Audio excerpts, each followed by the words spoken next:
Hello बच्चों, good morning. How are you? आप सभी अच्छे होंगे। तो आज हमारी वीडियो का टॉपिक है आयनन विभव और ये क्लास 11th की केमिस्ट्री का पीरियोडिक टेबल एंड पीरियोडिसिटी से संबंधित है। जैसा कि आप लोगों को पता है, एक वर्ड आता है आयनन विभव। आयनन विभव, विभव भी कहते हैं इसको और ऊर्जा भी कहते हैं, एनर्जी, आयोनाइजेशन एनर्जी। अब इसका मतलब क्या है? इसका मतलब होता है कि किसी जो विलगित उदासीन गैसीय परमाणु है उसके वैलेंसी शेल में से यानी संयोजी कोश में से एक इलेक्ट्रॉन निकालने के लिए जितनी ऊर्जा की आवश्यकता होती है उसे हम कहेंगे आयनन ऊर्जा। इसका क्या मतलब है? जैसे कि आपको पता है ये न्यूक्लियस होता है और बहुत सारे शेल होते हैं। ये पहला शेल, ये दूसरा और ये तीसरा। पहले शेल में 2 इलेक्ट्रॉन, दूसरे में आएंगे 8 इलेक्ट्रॉन और तीसरे मान लेते हैं तीसरे शेल में 1 इलेक्ट्रॉन है। ठीक है ना। अब यहाँ पर सबसे कम आकर्षण बल जो लगेगा नाभिक का, न्यूक्लियस का सबसे कम अट्रैक्शन फोर्स इस इलेक्ट्रॉन पर लगेगा। अब चूंकि ये इलेक्ट्रॉन अट्रैक्ट तो कर ही रहा है, ठीक है ना, ये इलेक्ट्रॉन पर नाभिक का अट्रैक्शन तो लग ही रहा है। तो अब यहाँ से इस इलेक्ट्रॉन को बाहर निकालने के लिए कुछ ऊर्जा का कुछ अमाउंट इसको देना पड़ेगा जिससे ये इलेक्ट्रॉन बाहर निकल सके।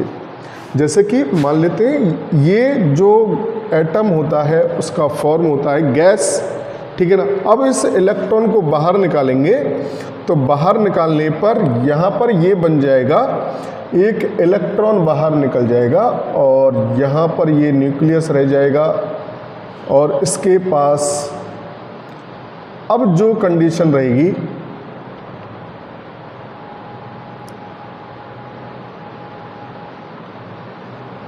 ठीक है, तो ये इलेक्ट्रॉन निकालने के लिए हमें कुछ ऊर्जा देनी पड़ी। इसी ऊर्जा को हम बोलेंगे आयोनाइजेशन ऊर्जा या आईपी। इस ऊर्जा को अपन क्या नाम देंगे? आईपी, आयोनाइजेशन पोटेंशियल या आयोनाइजेशन एनर्जी। ठीक है ना भाई। अब होता क्या है, ये जो इलेक्ट्रॉन है इस इलेक्ट्रॉन को बाहर निकालने के लिए ऊर्जा की जरूरत पड़ती है। अगर मान लेते हैं हमें दूसरा इलेक्ट्रॉन निकालना हो तो दूसरा इलेक्ट्रॉन निकालने के लिए भी हमें ऊर्जा देनी पड़ेगी, लेकिन उसका अमाउंट पहले से क्या होगा? ज़्यादा होगा। ठीक है ना। उसका रीज़न क्या है? उसका रीज़न ये कि एक इलेक्ट्रॉन निकल जाने से जो नाभिक का जो अट्रैक्शन फोर्स है वो क्या हो जाता है? बढ़ जाता है, जिससे जो इलेक्ट्रॉन्स बाहर का इलेक्ट्रॉन रह जाता है उस पर नाभिक का आकर्षण बल बढ़ जाएगा और आकर्षण बल बढ़ जाएगा तो रिक्वायर्ड एनर्जी भी क्या हो जाएगी? इंक्रीज हो जाएगी। तो इसका मतलब है कि सेकंड इलेक्ट्रॉन को निकालने के लिए ज़्यादा ऊर्जा की जरूरत पड़ेगी और उस ऊर्जा को हम बोलेंगे सेकंड आयनन विभव। ये तो हो गया फर्स्ट आयनन विभव। और अगर सेकंड इलेक्ट्रॉन निकालना हो, सेकंड इलेक्ट्रॉन के लिए आईपी जो होगा वो होगा सेकंड आईपी। क्या बनेगा? Second IP. इसी तरह से अगर थर्ड इलेक्ट्रॉन निकालना हो, थर्ड इलेक्ट्रॉन के लिए, तो थर्ड इलेक्ट्रॉन के लिए ये एनर्जी बनेगी थर्ड आईपी, थर्ड आईपी। और हमेशा ये होता है कि फर्स्ट आईपी का मान कम होता है, सेकंड आईपी का मान उससे ज़्यादा होता है और थर्ड आईपी का मान उससे ज़्यादा होता है।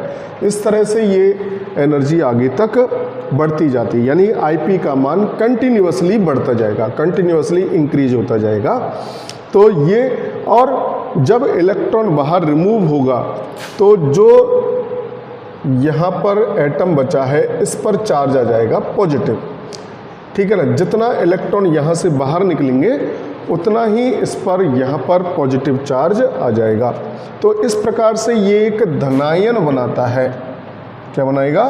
धनायन, यानी कैटायन बनाता है। ये कैटायन फॉर्म करेगा। तो इस तरह से यहाँ पर आईपी के थ्रू कैटायन बनता है और ठीक है ना, और इलेक्ट्रॉन को बाहर रिमूव किया जाता है। तो इस तरह से आज का टॉपिक मैं केवल आपको डेफिनेशन आपको एक्सप्लेन किया है। आई होप आपको ये समझ में आया होगा।